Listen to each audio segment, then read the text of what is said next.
Hi, this is Andy from CVG, and I'm here with Rob Taylor, who reviewed The Witcher 2. Hello, Rob. Hi, Andy. So, The Witcher 2, what is it? The Witcher 2, well, I guess in its most generic sense, you could call it kind of Mass Effect meets Skyrim. It's basically got the kind of the sort of the sort of partial linearity of a Mass Effect, the more sort of structured narrative, but obviously there's a fantasy setting. But this is about as far away from Skyrim's sort of safe, slightly generic world as you can possibly get. This is kind of RPG Eastern European style. They're gritty, they're coarse. There's loads of swearing. You know, they throw the C word about. There's tons and tons of sex, gratuitous sex, loads and loads of nudity.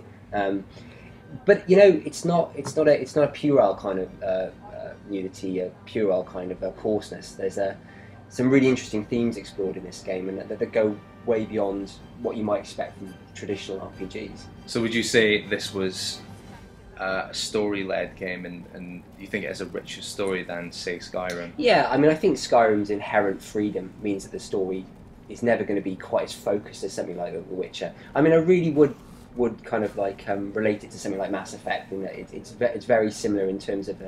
I mean, CD Projekt seem to have almost stolen the HUD.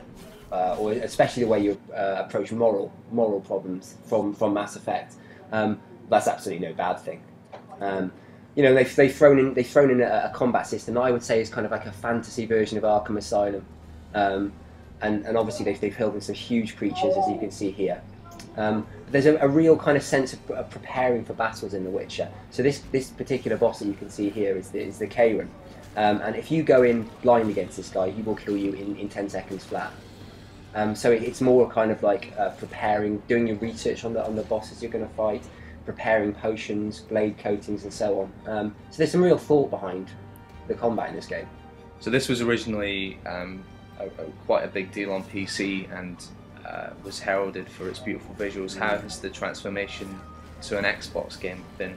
Well, it's oft reported that the game looks like the PC version running on medium settings, and people kind of go, oh, medium settings, that doesn't sound great. But you have to understand that The Witcher is arguably the best looking video game on the PC.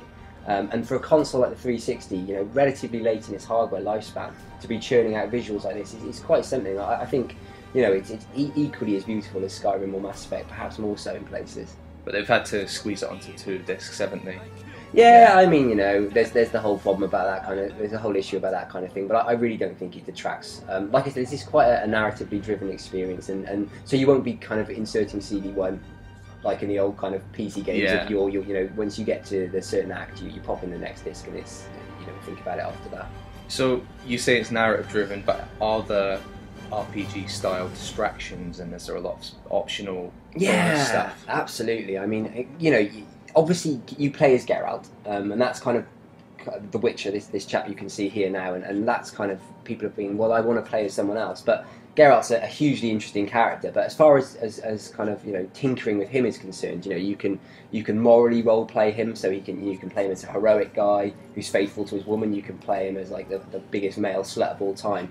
You can kind of you know, alter his equipment. You can kind of, in fact, you'll often be changing your garb. So the great thing about Geralt is, you know, one minute he'll be running around in like a red leather hoodie, and the next minute he'll have some cool kind of studded, you know, sort of kind of black leather combo going on. He uses two disparate swords: a steel sword that he kills humans with, and a silver sword that you use to kill monsters, and they can be upgraded with meteorite ore. The actual equipment can be upgraded. Yeah, I mean, this is a real kind of RPG in the oldie sense as well. So, yeah, if people have rinsed Skyrim and they're looking for the next big fantasy RPG, you reckon The Witcher is the way to go? Yeah, like I said, I mean, you approach it like a fantasy Mass Effect rather than a Skyrim, and then you're absolutely not going to be disappointed. I mean, there's you know, there's tons and tons of rich dialogue. I mean, the kind of the starting point of the game is Geralt gets framed for murder, but it turns into something much larger than that, and interestingly deals with issues of race, not in the form of say colour, as we often, you know, talk about it in the real world, but in terms of humans and non-humans.